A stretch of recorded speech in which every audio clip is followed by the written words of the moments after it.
So here we have a 2017 Chevrolet Silverado 1500, and I'm going to show you the inverter install that I did on it. And all of these parts I'm going to post a description, link in the description below, so you'll be able to see what the prices are. But we're going to start at the battery. First thing is, came straight out of the battery with this wire right here, and it's just a number two 2-gauge wire, and this is actually from a jumper cable, and I'll have the link in the description. And it just connects to the positive battery terminal. It goes over through this side, and I put this, let me see if I can get it in the view.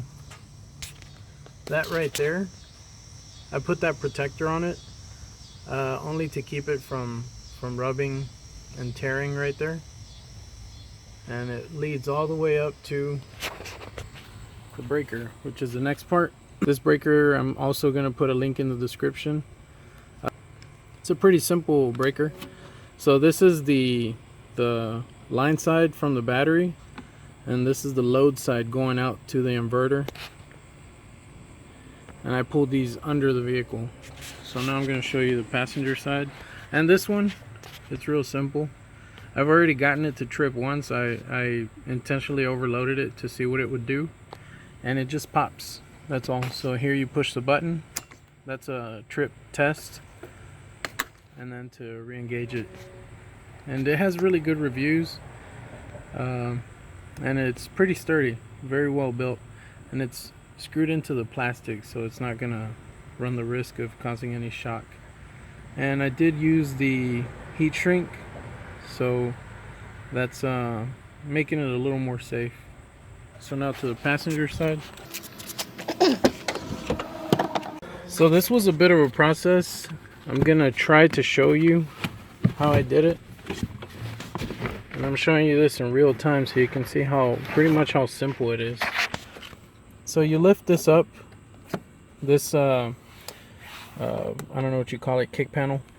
You raise that up, pull on this side, and it's gonna release a few of these tabs, and you'll see it start to lift up out of there.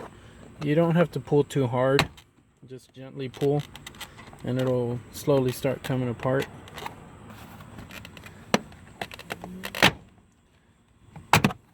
And then once it comes off of this side, now you can just pull straight forward. There's another 2 tabs along here. Just pull towards you, and it comes right out. Now you can raise the carpet here, and this is where I ran the cables. So I did my best to, here the jumper cables are still together. Right here they split off into each one of these grommets, and then I filled it with this RTV all the way around. It's a little messy, but there's no water coming through here. And I also did the RTV on the bottom side. So I'll put that together.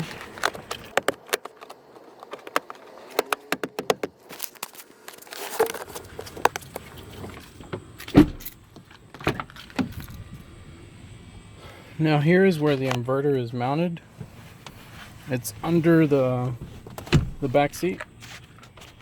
So it fit perfectly well, since this seat goes up all by itself, and then the rest of the bench goes up. So it's all under this first seat. And here you can see the information about it. There will also be a link in the description below. And here's the cables. So there I'm using the number 2 terminals. They're ring lug terminals and heat shrink. And the cable comes out back here. Pretty simple. And here it just goes under the carpet, and then it goes under the passenger seat, straight across to where we were looking at earlier. Pretty simple.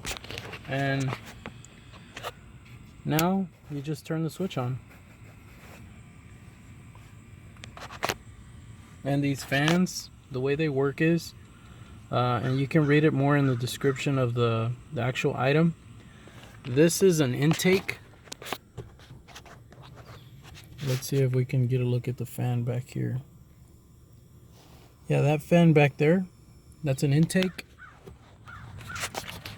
And these two fans in the front are exhaust. So as this big fan is pulling in air, it's making it go through the sides and venting out to the front, which makes it a very efficient way of cooling it. And I also put these little silicone standoffs. I got these from Home Depot. And that's really it.